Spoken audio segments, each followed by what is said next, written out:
L'homme ne vivra pas de pain seulement, mais de toute parole qui sort de la bouche de Dieu. Voici votre moment de méditation quotidienne. Pour mieux connaître Jésus-Christ.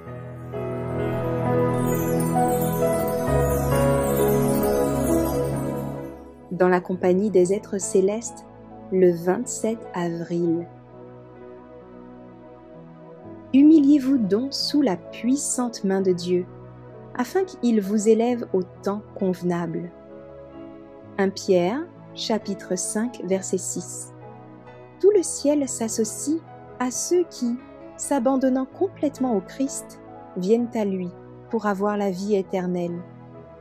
Dieu demande à ses serviteurs de se tenir sous la bannière teinte de sang du prince Emmanuel et de s'efforcer, avec son secours, de garder purs et immaculés les principes de la vérité. Ils ne doivent jamais s'écarter du chemin du renoncement et de l'humilité que suit tout vrai chrétien. Alors qu'ils coopèrent ainsi avec Dieu, le Christ vient habiter en eux l'espérance de la gloire. Colossiens, chapitre 1, verset 27. Heureux de revêtir sa modestie et son humilité, ils trouveront une joie suprême à son service.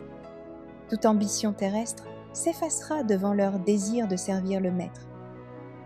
L'Éternel est élevé, il voit les humbles, et il reconnaît de loin les orgueilleux. Les sacrifices qui sont agréables à Dieu, c'est un esprit brisé. Ô Dieu, tu ne dédaignes pas un cœur brisé et contrit. Psaume chapitre 138, verset 6, et Psaume chapitre 50 et 1 verset 19. Dieu regarde avec tendresse ceux qui manifestent l'esprit doux et humble du Christ. Rien ne lui échappe.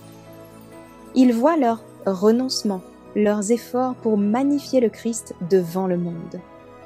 Bien que ces humbles ouvriers du Seigneur soient méprisés du monde, ils sont précieux aux yeux de Dieu.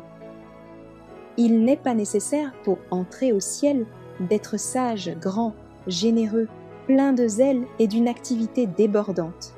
Non, ceux qui ont le cœur pur, les lèvres sans fraude, ceux qui, conscients de leur pauvreté spirituelle, se laissent animer par l'Esprit du Christ.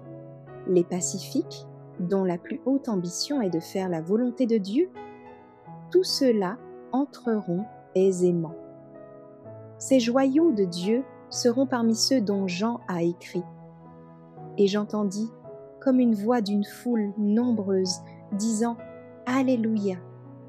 Car le Seigneur notre Dieu Tout-Puissant est entré dans son règne. » Apocalypse, chapitre 19, verset 6.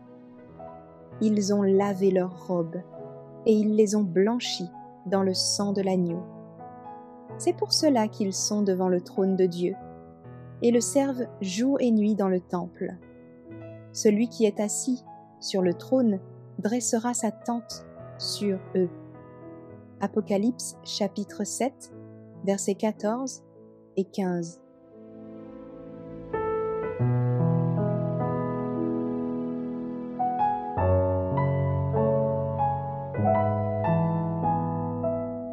Merci d'avoir écouté cette présentation.